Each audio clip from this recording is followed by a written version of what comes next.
Ambassador Elena Kovac stood in the center of the massive chamber, feeling the weight of 1,000 alien eyes upon her.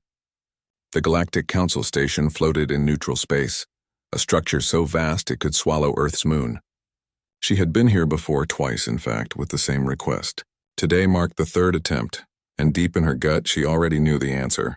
The chamber was an architectural marvel, designed to accommodate species of every shape and size.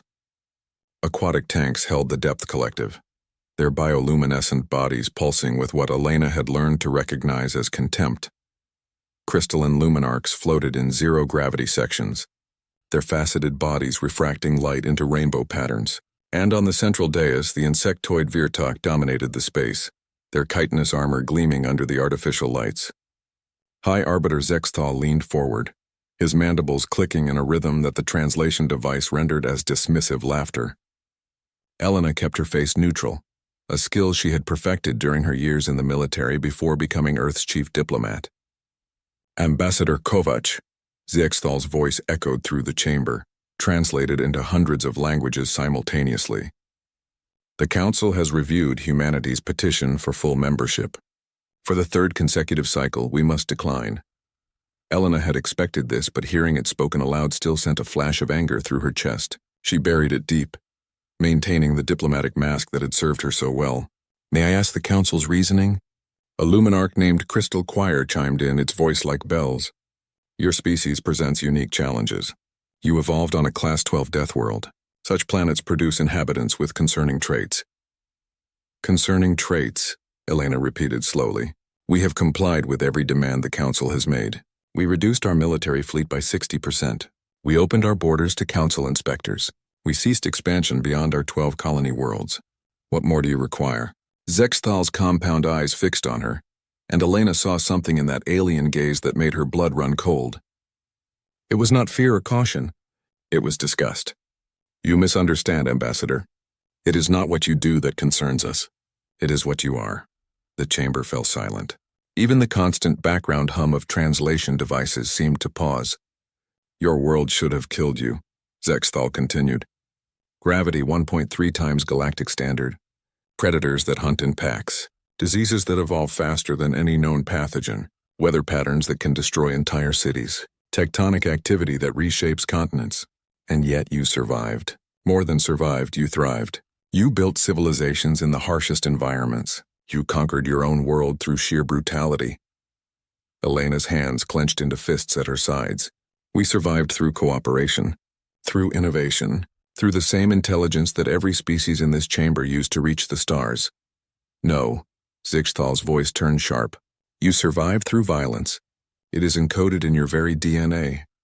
Every cell in your body is built for a war that never ends. Your immune system fights battles every moment of every day. Your bones are dense enough to withstand impacts that would shatter ours. Your muscles can operate at efficiency levels that would tear apart other species. You are weapons, Ambassador, wearing the disguise of civilization. A murmur of agreement rippled through the chamber. Elena looked around, seeing the same sentiment reflected in alien faces. They were not afraid of humanity's ships or weapons. They were afraid of humans themselves. The Council has new terms, Zexthal announced. Humanity will reduce its military fleet by an additional 40%. You will accept permanent peacekeeping monitors on Earth and all colony worlds. You will submit all new technology for Council approval before implementation. And you will cease all reproduction beyond replacement rates until your population stabilizes at current levels. Elena's diplomatic mask cracked.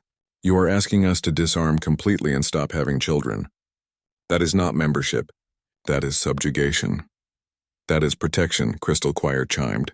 The Council protects the galaxy from threats. Currently, Ambassador, the greatest threat is your species' violent nature. We have never attacked a Council member, Elena said through gritted teeth. Not yet, Zexthal replied. But you will. Your history is written in blood. Your entertainment glorifies conflict. Your children play games of warfare. Even your sports involve controlled violence. You call it competition, but we see it for what it truly is. Training for the war you will inevitably wage. Elena took a deep breath, forcing calm into her voice. The Council asked humanity to prove we could be peaceful. We have done so for 100 years. We have followed every rule, met every demand, and restricted ourselves in ways no other species has been asked to endure. And still you see us as nothing more than primitives from a death world. That is because you are primitives, Zixthal said. And for the first time, his tone carried something close to pity. Your species achieved space travel in less than 70 years after discovering powered flight. You built weapons capable of destroying your own planet before you even left your solar system. You are brilliant, Ambassador, but you are also dangerous. The Council protects the galaxy from you, not with you. The words hung in the air like a sentence of execution. Elena felt 100 years of human patience and restraint crumbling inside her. But she was a professional, and professionals did not lose their composure in front of hostile powers. The Council requires an answer within 1 standard week, Zixthal continued. Accept our terms or Earth will be declared a quarantine zone. No ships in or out, no trade, no communication. You will have your isolation, but you will never have membership.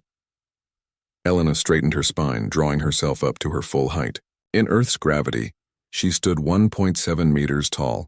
Here, in the station's galactic standard 0.8 gravity, she felt like a giant among children. I request a recess to consult with my government. Granted, Zixthal waved a clawed hand dismissively. You have 6 hours. Elena turned and walked toward the chamber's exit, her footsteps heavy in the light gravity.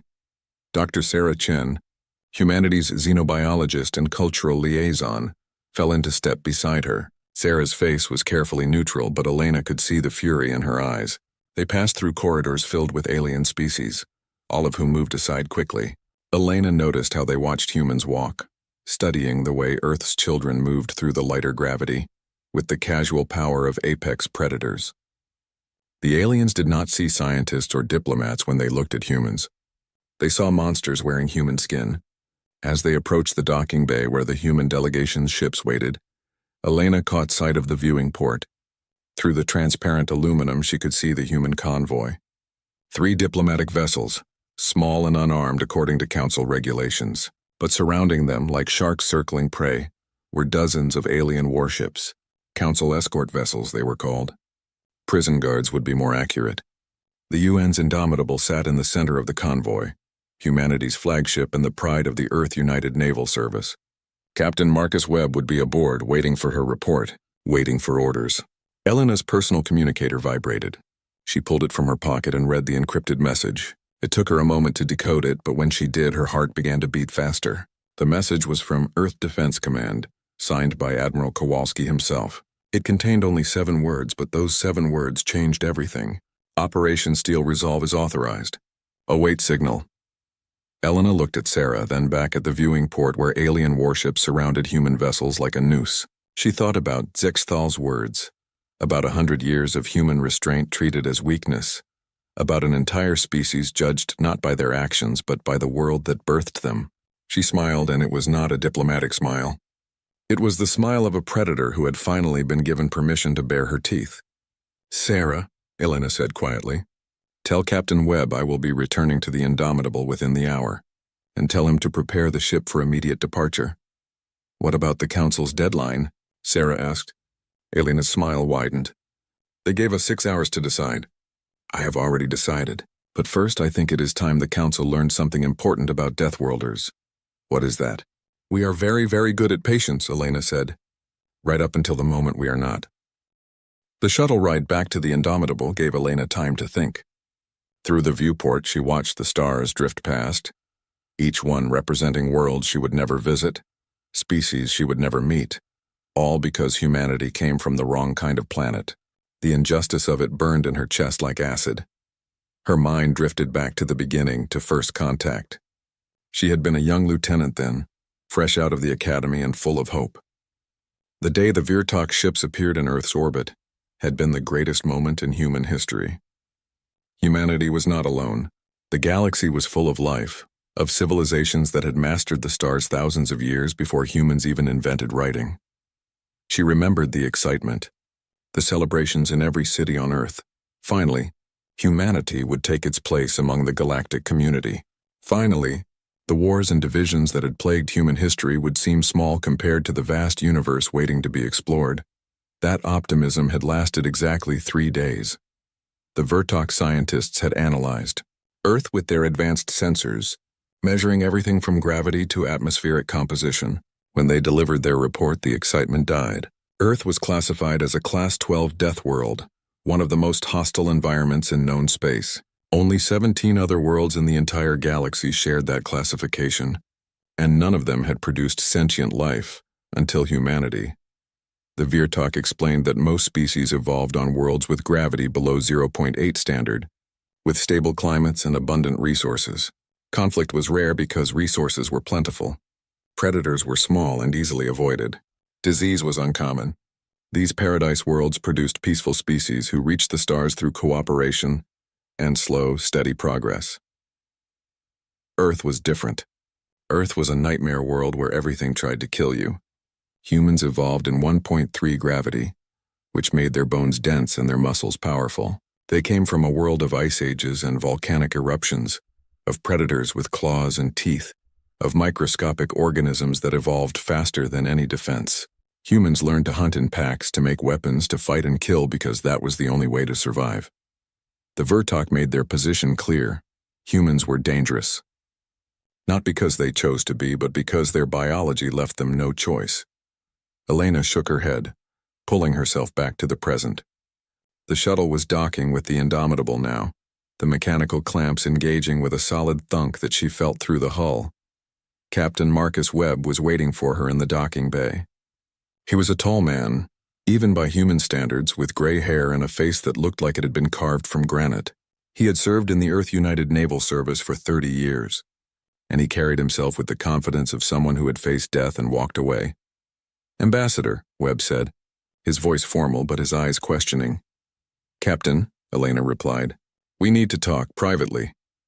They walked through the corridors of the Indomitable, passing crew members who stopped and saluted as they passed. The ship was built to human specifications, which meant the corridors were narrow and the ceilings low by galactic standards. But it also meant the ship could perform maneuvers that would kill any other species' crew. High G burns were survivable for humans because they evolved in high gravity. What felt crushing to a Virtok was merely uncomfortable to a human. In Webb's ready room, Elena pulled out her communicator and activated the quantum link.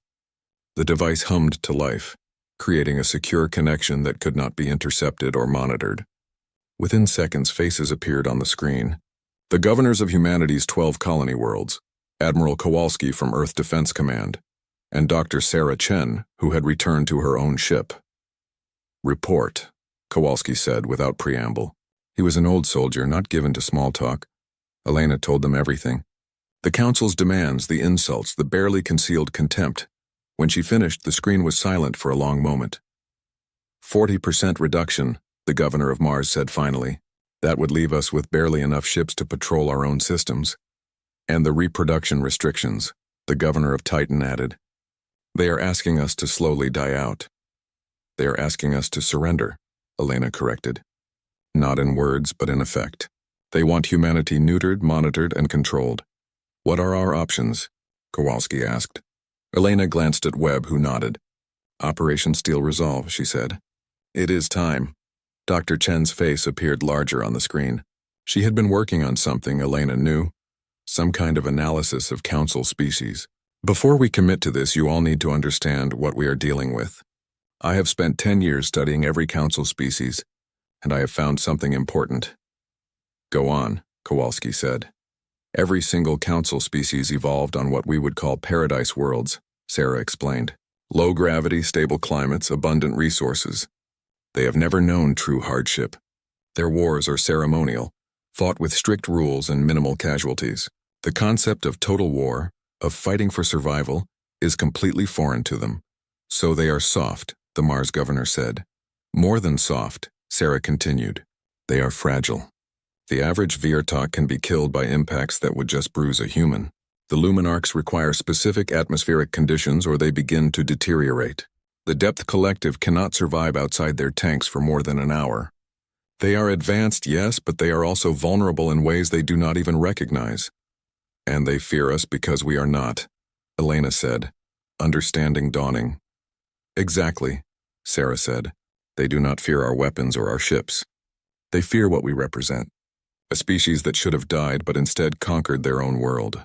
They look at humans and see something impossible, something that breaks every rule they understand about how life evolves. Webb leaned forward. What about their military capabilities? Superior numbers, Kowalski said, pulling up tactical displays. The Council has over 4,000 warships. Our official fleet numbers 140 vessels after the reductions we already made. Official fleet, Webb repeated, and Elena caught the slight emphasis on the word official. Kowalski smiled, and it was a smile that would have made the Virtok's worst fears come true. For the past 20 years, we have been preparing for this possibility. Every mining operation in the asteroid belt is also a hidden shipyard. Every scientific research station doubles as a military outpost. Every civilian freighter has been built with military-grade reactors and weapon mounts. How many ships do we actually have? Elena asked. 600 combat-ready warships, Kowalski said, and another 200 that could be converted from civilian use within 72 hours. The governors erupted in surprised exclamations. Even Elena, who had suspected humanity was preparing something, had not realized the scale. That is still outnumbered 6-1, the Titan governor pointed out. True, Webb said, but our ships are built to different standards. Council vessels are designed for 0.8 gravity. Ours operate in 1.3. That means our structural integrity is 60% higher. Our crews can survive acceleration burns that would pulp Council personnel. Our combat doctrine is based on Earth military history, which is considerably more vicious than anything the Council has ever seen. There is something else, Sarah added. I have analyzed every recorded Council military engagement for the past 1,000 years. They fight like chess players, moving pieces on a board according to established rules. They expect their enemies to do the same. But humans do not fight like that. No, Elena said quietly. We fight like survivors, like cornered animals, like Deathworlders. The vote was unanimous. All 12 colony governors agreed. Kowalski agreed. Webb agreed.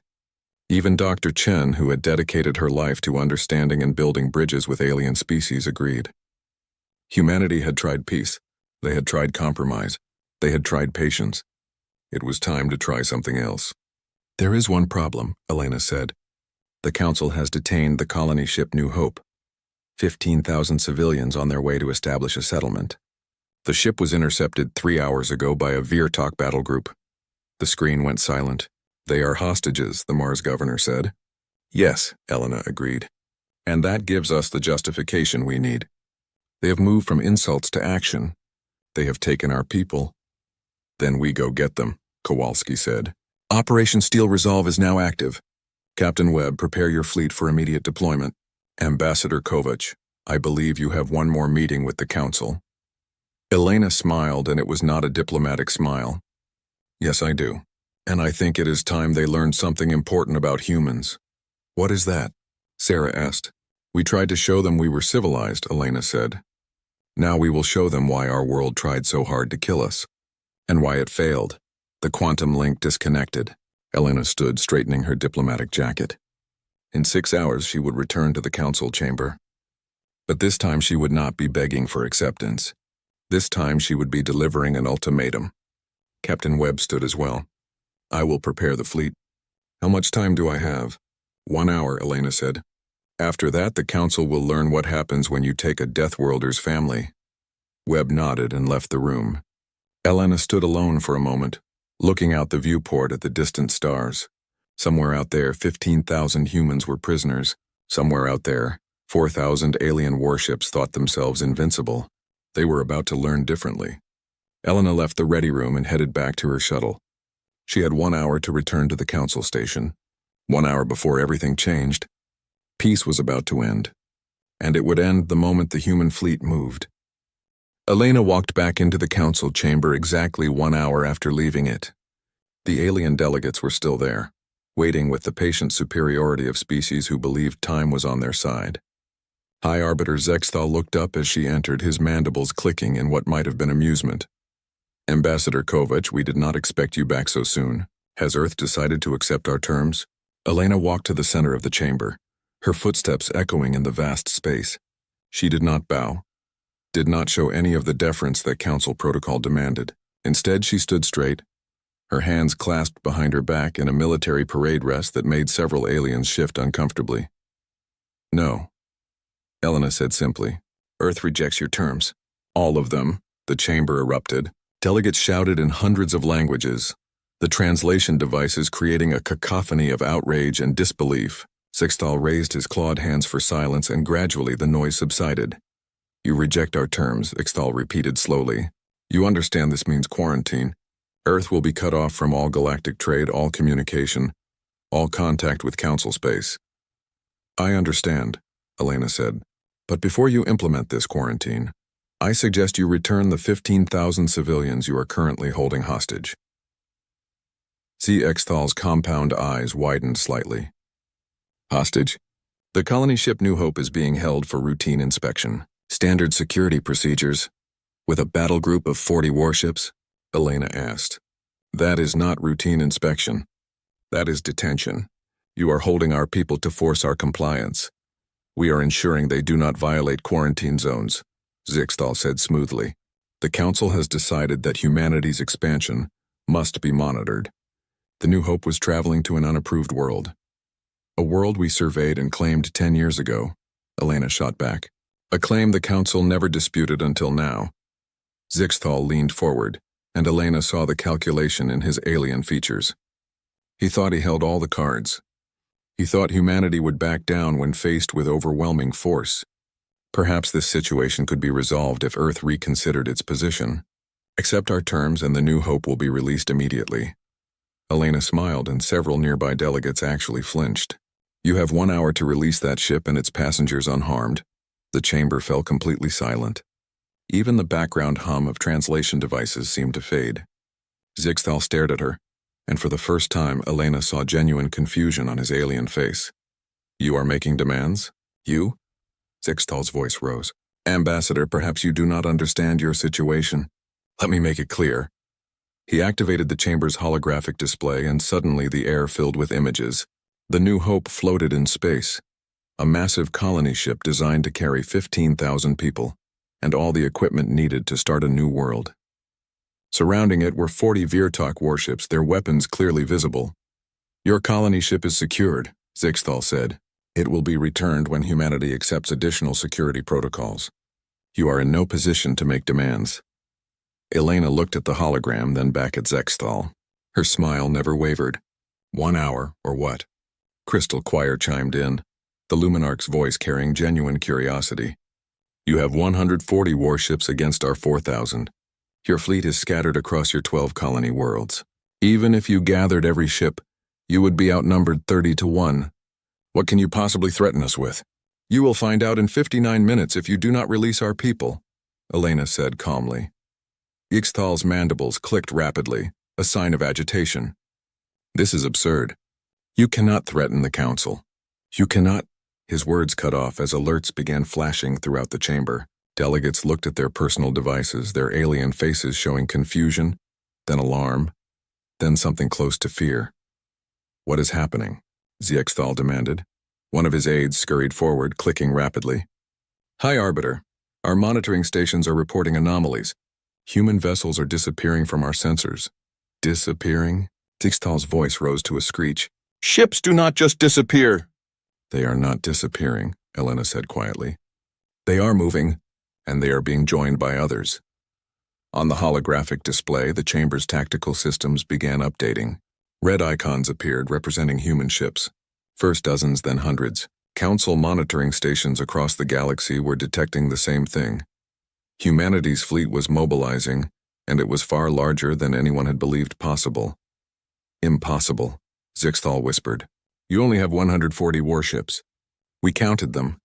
We monitored them. You monitored the ships we let you see, Elena said. Did you really think we would disarm completely? Did you think we would trust species who treat us with contempt? We have been preparing for this possibility for 20 years. Every mining station, every research outpost, every civilian shipyard has been building ships.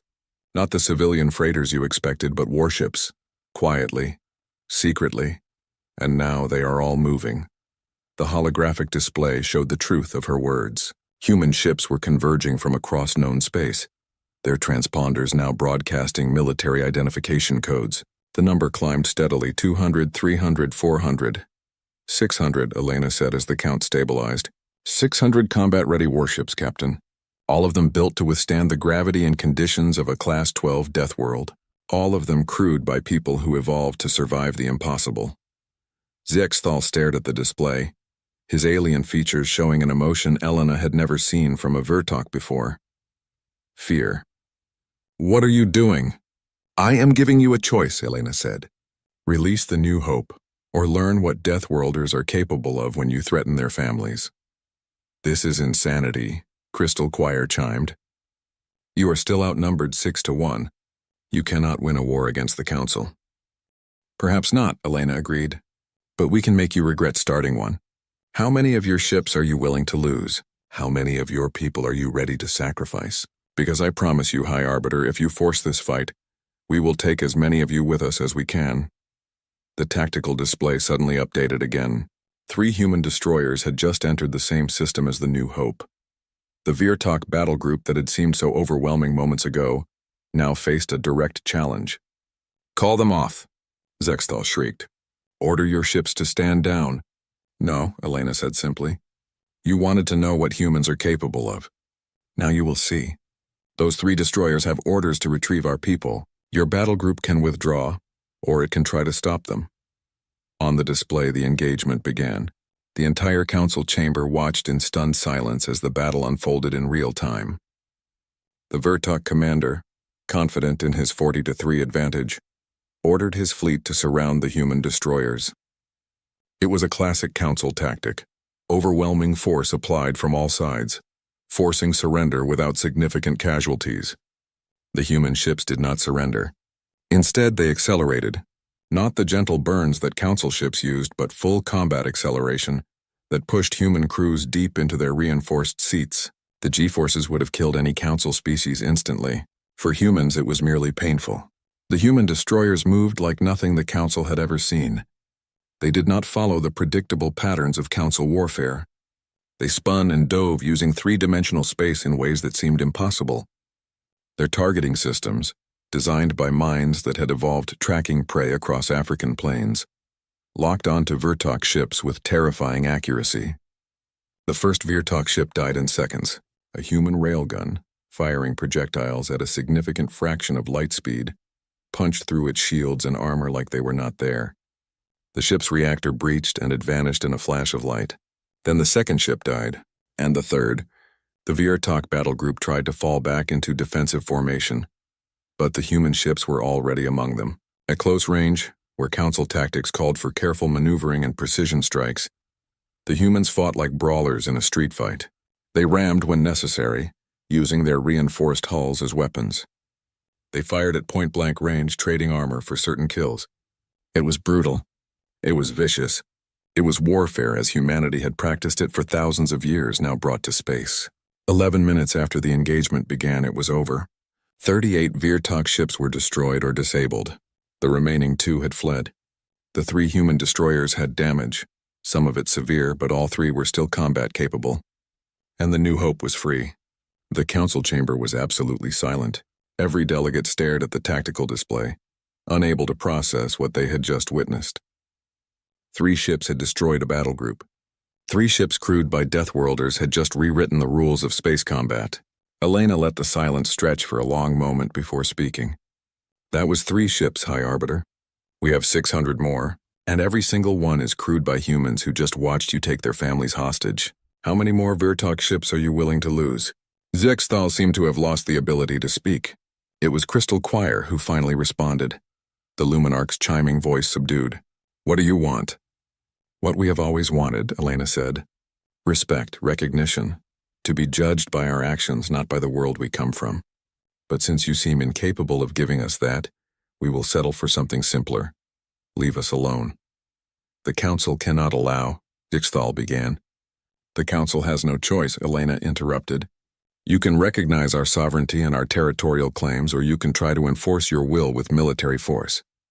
Based on what you just saw, how do you think that will end? Zexthal looked around the chamber, seeking support from the other delegates. He found none. Every species present had just watched 3 human ships do the impossible. The thought of facing 600 of them was clearly terrifying. This is not over, Zexthal said finally, his voice weak. The Council will respond. We have 4,000 ships. Then come, Elena said coldly. Send your fleets. We will be waiting. But remember this moment, High Arbiter. Remember that you forced this. We tried peace. We tried patience. We tried compromise. And you threw it back in our faces, then took our people hostage. Elena turned to leave, then paused and looked back over her shoulder. You called us violent.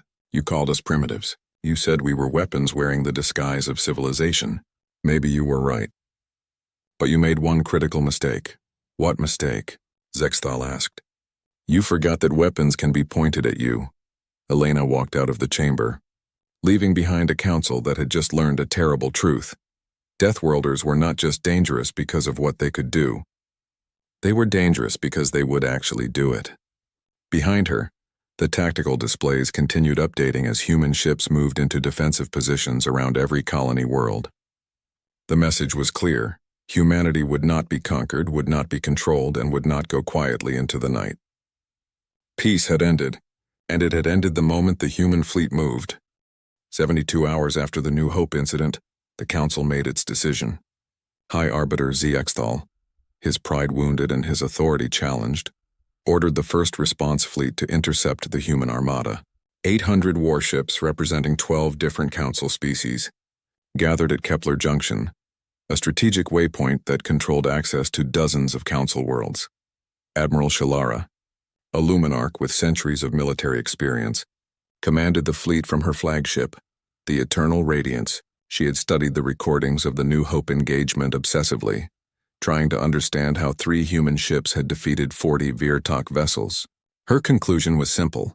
The Virtok commander had been overconfident and foolish. She would not make the same mistake. The human fleet arrived exactly when her tactical computers predicted.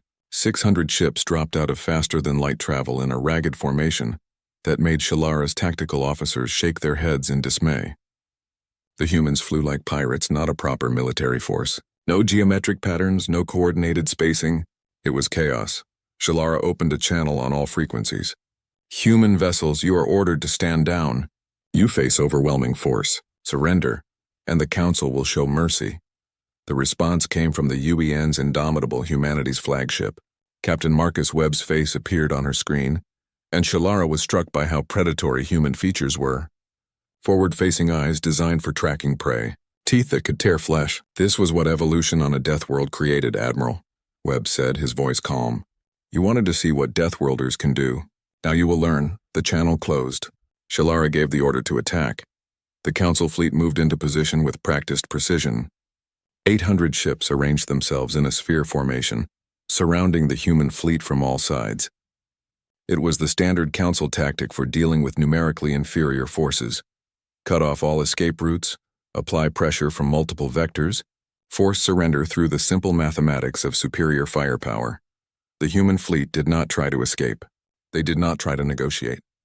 Instead, they did something Shalara had never seen in 400 years of military service. They attacked, not as a coordinated force but as individuals. Each human ship picked its own target and engaged with a ferocity that seemed almost insane. They dove into the Council formation, breaking apart the carefully arranged sphere with sheer audacity. Shalara watched in growing horror as her tactical display dissolved into chaos. A human destroyer executed a burn that should have killed its crew, spinning on its axis while maintaining forward velocity, bringing its weapons to bear on 3 Council ships simultaneously. A human cruiser rammed a Virtok carrier, its reinforced prow shearing through the lighter alien hull like paper. The Council fleet tried to reform, to re-establish the orderly patterns that had served them well for millennia, but the humans would not let them. They fought like sharks in a feeding frenzy, each ship operating independently but somehow maintaining a larger tactical awareness. How are they coordinating? Shalara's tactical officer asked, confusion clear in his chiming voice. They have no central command structure. Each ship is acting alone. They do not need coordination, Shalara said, understanding dawning with terrible clarity. They are not following orders. They are following instinct. This is how predators hunt. The Kepler Junction's asteroid field became a 3-dimensional battlefield unlike anything the Council had ever seen. Human ships use the asteroids for cover, for weapons, for ramming platforms. They moved through the debris field with a confidence that came from evolving on a world where obstacles were everywhere and safety was nowhere. The Indomitable led the charge, Captain Webb pushing his ship to limits that would have torn apart any Council vessel. A Luminarch battleship, its crystalline structure gleaming, moved to intercept. The two ships exchanged fire at ranges measured in kilometers, their weapons lighting up the darkness of space. The Luminarch ship fired first, its energy beams designed to overwhelm shields through sustained bombardment. The Indomitable's shields flickered but held. Then Webb returned fire. Human railguns were simple weapons by Council standards. No exotic energy, no dimensional manipulation, just solid projectiles accelerated to tremendous speeds. The Council considered them primitive. But when a tungsten rod traveling at a significant fraction of light speed hit a target, sophistication did not matter. The Luminarch battleship's shields collapsed. Its crystalline hull, beautiful and deadly, shattered like glass. The ship did not explode. It simply came apart, breaking into millions of fragments that sparkled in the light of distant stars. But the battle was taking its toll on the humans too. The Indomitable took a direct hit from a Viertok plasma cannon. The bridge was breached, exposing half the command crew to vacuum. Any Council species would have lost control of the ship at that moment. Human crews wore vacuum suits as standard procedure. Captain Webb, his arm broken from being thrown against a bulkhead, crawled to auxiliary control. Blood floated in zero gravity, forming perfect spheres that drifted past his helmet. Another species would have gone into shock from the pain. Webb simply gritted his teeth and kept moving. From auxiliary control, he continued commanding his ship. The Indomitable had lost primary weapons, had hull breaches on 6 decks, and had lost 30% of its crew. By Council standards, it was a derelict, a ship that should withdraw for repairs. Webb ordered it forward into the thickest part of the fighting. All ships, he transmitted to the human fleet. Hit them hard. Show them what it cost to threaten our families. The Indomitable charged a Council carrier that was coordinating the enemy formation. The carrier's captain, seeing the damaged human ship approaching, assumed it was attempting to ram. He ordered his ship to evade, breaking formation and creating a gap in the Council's defensive line. Webb had no intention of ramming. Instead, he used the carrier's evasive maneuver to get the Indomitable into position. At point-blank range, his secondary weapons opened fire, tearing into the carrier's hangar bays. Explosions rippled through the massive ship as its own fighters and munitions detonated. The carrier was dying, but so was the Indomitable. Too much damage, too many system failures. Webb knew his ship had minutes left. All hands abandon ship, he ordered. This is not a drill. Get to the escape pods now. As the crew evacuated, Webb stayed at his post in auxiliary control. He input a final series of commands, overriding every safety system, pushing the reactor past its limits. The Indomitable's reactor began to overload. Webb set a collision course with the Council carrier, then ran for the last escape pod. The explosion, when it came, was visible across the entire Kepler junction. The Indomitable and the Council carrier vanished in a flash of light that briefly outshone the system's star. The shockwave sent debris flying in all directions, forcing both human and Council ships to scatter. In the chaos, the human fleet pressed their advantage. Without the carrier to coordinate them, the Council ships fell into disarray. Some tried to retreat, others tried to hold position, and still others attempted to reform their defensive sphere. The lack of unified command proved fatal. One by one, Council ships began to withdraw, not in an organized retreat but in panic. Admiral Shalara tried to rally her fleet, but the simple truth was that her ships were not built for this kind of warfare.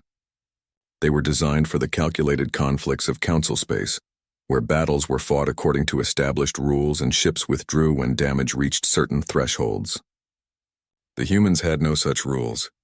They fought until their ships were wrecks, then fought some more. They took damage that should have forced surrender, and used it as motivation to fight harder. All ships fall back to Rally Point Delta, Shalara finally ordered. It hurt her pride to give the command, but she had lost over 300 ships. 300 ships against a force that should have been easy to defeat. As the Council fleet withdrew, the humans did not pursue. Their own losses had been severe. 40% of their fleet was destroyed or too damaged to continue fighting. But they held the Kepler junction. They held the gateway to Council space. On one of the human rescue ships picking up survivors from the Indomitable, Captain Marcus Webb floated in a medical pod. His broken arm was splinted, his other injuries treated. He was alive, and so were most of his crew. A young ensign approached, his face showing the exhaustion that came after combat. "Captain, Admiral Kowalski wants to know if we can continue operations." Webb looked at the tactical display. The Kepler junction was theirs. The Council fleet was in full retreat, and somewhere in Council space, High Arbiter ZX would be receiving reports of this defeat. "Tell the Admiral yes," Webb said. "We can continue, but also tell him we need reinforcements. The Council will not take this defeat lightly." The ensign saluted and left. Webb closed his eyes, letting exhaustion take him for a moment. They had won the first major engagement, but this war was far from over. In the Council chamber, High Arbiter ZX received Admiral Shalara's report with growing fury. 300 ships lost. The humans held Kepler Junction, and across the galaxy, other species were watching. Seeing the Council's military might prove inadequate against a single species. "Mobilize the Armada," Zixthal ordered. "Every ship, every weapon. We will crush these primitives once and for all." A young Luminarch delegate named Prism of Dawn spoke up, her chiming voice hesitant. "High Arbiter, perhaps we should consider negotiation. The humans have proven they can fight. Maybe we were wrong to—" "Silence!" Zexthal shrieked. "I will not negotiate with animals. We will destroy them, and we will do it in a way that leaves no doubt about the Council's power." He turned to his military advisors. "Activate the Stellar Cascade device. Target Sol system. We will eliminate the Death World and its inhabitants permanently." The chamber fell silent. The Stellar Cascade device was a weapon of last resort, capable of destabilizing a star and destroying an entire system. It had not been used in 5,000 years. "High Arbiter," Crystal Choir said carefully. "That weapon will kill billions." "Are you certain?" "I am certain that humanity must be eliminated," Zixthal said. "They are a cancer in the galaxy, and we will cut them out. Prepare the device. We end this now." Across the galaxy on a dozen human worlds, sensors detected the Stellar Cascade device being moved from its storage facility. Warning klaxons sounded in every military command center. The Council was bringing out their ultimate weapon, and its target was Earth itself. Earth had faced extinction before. Asteroid impacts, ice ages, volcanic winters that blocked out the sun for years. Every time life had survived. Every time humanity had endured. But those were natural disasters, forces of nature without malice or intent. The Stellar Cascade device was different. It was extinction by design. Admiral James Kowalski stood in Earth Defense Command, deep beneath the Rocky Mountains, watching tactical displays that showed the Council's dreadnought approaching Sol system. The massive vessel was escorted by 200 warships, the largest fleet ever assembled in known history. And at its heart, the Cascade device pulsed with enough energy to turn Earth's sun into a supernova.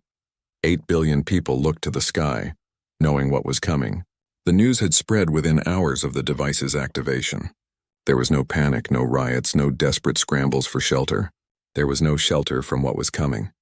Instead, humanity did what it had always done when facing impossible odds. They prepared to fight. Every ship, military and civilian, moved into defensive positions around Earth. Orbital weapons platforms that had been built to defend against asteroids were now aimed at empty space, waiting for the Council fleet to arrive. Luna Base launched every fighter it had. Mars sent its fleet. Even the colony worlds, knowing they might never see Earth again, sent what ships they could spare. Kowalski activated the global broadcast system. His face appeared on every screen, every device, every communication network across Earth and its colonies. "People of Earth," he began, his voice steady, "we face extinction. The Council has decided that humanity is too dangerous to exist. They bring a weapon that will destroy our sun and everything in this system. They expect us to surrender, to accept death quietly." He paused, looking directly into the camera. "I say we give them a different answer. We are the children of Earth, a world that tried to kill us every day for millions of years. We are survivors. We are Deathworlders. And today we show the galaxy what that means." The broadcast ended. Across 8 billion people, the response was unanimous. No surrender. No retreat. If they were going to die, they would die fighting. The Council fleet arrived at the edge of the Sol system 96 hours after the Kepler Junction battle. High Arbiter ZX commanded the operation personally, his flagship leading the massive armada. He looked at the tactical displays showing Earth's defenders and felt nothing but contempt. "They cannot stop us," he said to his command staff. 200 warships and the most powerful weapon ever created. The humans are brave, I will grant them that. But bravery without wisdom is just another word for stupidity. He opened a channel to Earth. "Humans of Earth, you have fought well. But this ends now. Surrender, accept Council authority, and we will be merciful. We will evacuate your people before the device activates. Resist and you will all die." The response came from Admiral Kowalski. "You want to know what Deathworlders are capable of? Come to Earth. We will show you." Zexthal cut the channel and gave the order. "Advance. Destroy their defensive fleet, then activate the device." The Council fleet moved forward, their 200 warships forming a protective sphere around the dreadnought. It was a formation designed to be impenetrable, with overlapping fields of fire and redundant defensive positions. The human fleet was outnumbered 4-1. Their ships were damaged from the Kepler Junction battle, patched up with jury-rigged repairs and sheer determination. By every logical analysis, they should lose, but logic had never stopped humanity before. The battle began at the orbit of Neptune. Human ships struck like wolves, darting in to attack vulnerable points in the Council formation before withdrawing. They used the outer planet's gravity wells to slingshot around, gaining velocity that let them ram Council ships with devastating effect. Luna Base's fighters swarmed like angry insects, too small for the Council's big guns, but perfect for attacking sensor arrays and communication equipment. The Council fleet's coordination began to degrade as their systems were damaged by repeated pinprick attacks. Mars' fleet arrived from the inner system, their retrofitted mining vessels burning hard. These were not warships by design, but humans had a saying: "Anything can be a weapon if you throw it hard enough." The mining ships, built to carry tons of ore, had been filled with explosives. They accelerated to maximum velocity and rammed Council vessels, their crews evacuating at the last second in emergency pods. It was desperate. It was insane. It was working. The Council fleet's advance slowed as they were forced to deal with attacks from every direction. The dreadnought at the center of the formation continued forward, protected by layers of warships, but its escorts were being whittled down. Captain Marcus Webb, recovered enough to take command of a new ship, led a boarding action against a Council cruiser. 25 humans in assault craft, launched from a damaged destroyer that could barely maintain life support.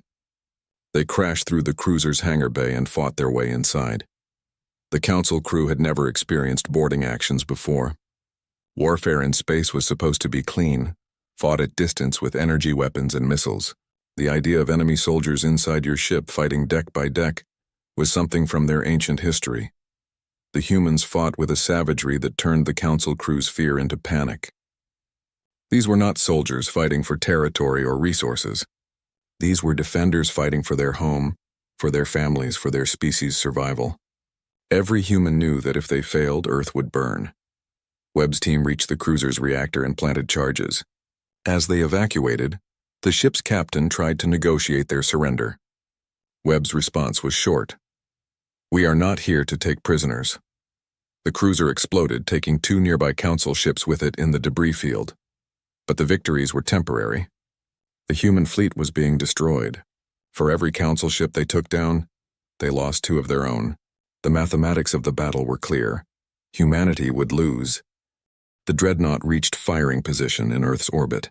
The Stellar Cascade device began its activation sequence, a process that would take 10 minutes. 10 minutes until the device would send a pulse of energy into the sun that would trigger a chain reaction, turning Sol into a supernova that would consume everything in the system. Dr. Sarah Chen, aboard a science vessel that was miraculously still intact, stared at her sensors readings. She had been studying the Cascade device since learning of its existence, trying to find a weakness, and she had found something. "Admiral," she transmitted to Kowalski, "the device requires a gravitic stabilization field to function. It is calibrated for 0.8 gravity standard. In Earth's 1.3 gravity well, the calculations are different. If we can accelerate the activation sequence, it will malfunction," Kowalski finished. "But how do we accelerate it?" "We do not need to," Sarah said, her voice urgent. "We just need someone to get aboard the dreadnought and override the safeties. Make the device think it is ready to fire early. Webb heard the transmission. He looked at his assault team, battered and exhausted from their fight aboard the cruiser. "Who is with me?" Every hand went up. They all knew it was a suicide mission. They all went anyway. 25 humans in assault craft racing across the space between the destroyed cruiser and the massive dreadnought. Council point defense weapons opened fire and 10 craft were destroyed instantly. The remaining 15 pushed forward, their pilots executing evasive maneuvers that pulled forces humans could barely survive. 5 more craft were lost, then 3 more. By the time they reached the dreadnought's hull, only 7 humans remained alive. Captain Webb, 4 Marines, and 2 engineers. They cut through the hull and fought their way inside. The dreadnought's crew tried to stop them, but they were scientists and technicians, not soldiers. The humans pushed forward with desperate speed, knowing every second brought the device closer to activation. They reached the device's control chamber with 2 minutes remaining in the activation sequence. One of the engineers, a woman named Lieutenant Sarah Martinez, accessed the control systems while the others held off Council security forces. "I cannot read these systems," Martinez said, her voice tight with stress. "I am guessing at everything." "Then guess fast," Webb said, firing at a Council security officer who tried to rush their position. Martinez's fingers flew over the alien interface, trying combinations, overriding safeties, doing everything she could think of to accelerate the device's activation. With 30 seconds left in the proper sequence, she found what she needed. "Got it," she shouted. "Activating now." The Stellar Cascade device powered up immediately, 5 minutes ahead of schedule. But it was inside Earth's gravity well, and the stabilization field was calibrated incorrectly. The mathematics that should have focused the pulse into a tight beam toward the sun instead created a feedback loop. Energy meant to destroy a star had nowhere to go. It reflected back on itself, building an intensity inside the dreadnought's containment systems. "Run!" Webb shouted. "Everyone out now!" They ran. Through corridors filled with panicking Council crew, through hangar bays where ships were trying to evacuate, through sections that were already tearing themselves apart from the building energy. They reached their assault craft and launched with seconds to spare. The dreadnought exploded, not in the simple explosion of a reactor breach, but in a cascade of energy that had been meant to kill a star. The blast was visible from Earth's surface, a second sun that briefly outshone the first. The 200 escort ships too close to the explosion were caught in the blast wave. Some were vaporized instantly. Others were sent tumbling through space, their systems dead, their crews killed by the radiation. The Council fleet was destroyed. The weapon that should have killed Earth had instead killed the fleet sent to deploy it. In the Council chamber, High Arbiter Zedexthal watched the tactical display go dark as his fleet vanished. He stared in silence for a long moment, unable to process what he had just witnessed. The Council's ultimate weapon, its supreme fleet, its unquestionable authority, all destroyed by a handful of humans who refused to die quietly. "We have lost," Crystal Choir said softly. Zexthal turned on the Luminarch. "We have not lost. We still have ships, We have nothing," Crystal Choir interrupted, her chiming voice sad. "You sent our greatest fleet and our most powerful weapon, and the humans destroyed them both. How many more of our people will you sacrifice before you admit the truth?" "What truth?" Zexthal demanded. "That we were wrong," a new voice said. Prism of Dawn, the young Luminarch who had questioned the war from the beginning, stepped forward. "We judged humanity by our standards and found them wanting. But they were never meant to meet our standards. They are Deathworlders. They survived a world that would kill us in hours, and we, in our arrogance, tried to control them." Other delegates began to speak up, agreeing with Prism of Dawn. The coalition that had supported Zexthal's aggressive stance crumbled. Within hours, he was removed from power, replaced by a council of moderates led by Prism of Dawn herself. 3 weeks later, Ambassador Elena Kovac stood before the Galactic Council once more, but this time the chamber was different. The air of superiority was gone, replaced by something approaching respect. Prism of Dawn spoke for the Council. "Ambassador Kovac, on behalf of the Galactic Council, I apologize. We made a grave error. We judged your species by our standards and saw only violence. We failed to see that your violence serves a purpose, protection. You fight so fiercely because you protect so fiercely." She paused, her crystalline form refracting light into patterns that Elena had learned to recognize as sincerity. "The Council offers humanity full membership, equal status, no conditions, no restrictions. We ask only that you help us understand. Help us learn what it means to be survivors in a galaxy that we have made too comfortable." Elena looked around the chamber. She saw fear in some faces, respect in others, curiosity in many. She thought about Captain Webb, recovering from his third set of injuries. She thought about the 40,000 humans who had died defending their home. She thought about Earth, still spinning peacefully in space, its sun still burning because humanity refused to let it die. "We accept," Elena said. "On one condition." The chamber waited. "The Council will never again judge a species by the world that forged them. Deathworld or Paradise World, every species deserves respect. Every species has value, and every species has the right to protect what they love." The vote was unanimous. For the first time in galactic history, a species from a Class 12 Deathworld was granted full Council membership. 6 months later, Dr. Sarah Chen published her groundbreaking paper on Deathworld evolution. It became required reading across the galaxy, changing how species understood survival, adaptation, and strength. Captain Webb took command of the UN's Unity, the first ship co-crewed by humans and aliens working together as equals. His crew included Luminarchs, who taught humans about energy manipulation, and humans who taught the Luminarchs about endurance and determination. Elena retired from diplomacy and returned to Earth. In an interview, she reflected on the war and its aftermath. "They thought we were monsters," she said. "They looked at our history of violence and saw only primitives. But they did not understand that our violence was never the point. The point was what we were willing to fight for: family, home, the right to exist. Deathworlders do not fight because we want to. We fight because we have to. And when we fight, we do not give up. Ever." On Earth, a memorial was built for those who died defending the planet. 8 pillars of stone, each representing 1 billion people who survived because 40,000 gave their lives. The inscription was simple: "They came to our world to judge us. They found us wanting. But we taught them something they had forgotten. Survival is not about being the strongest. It is about being unwilling to quit. We are Deathworlders, and we endure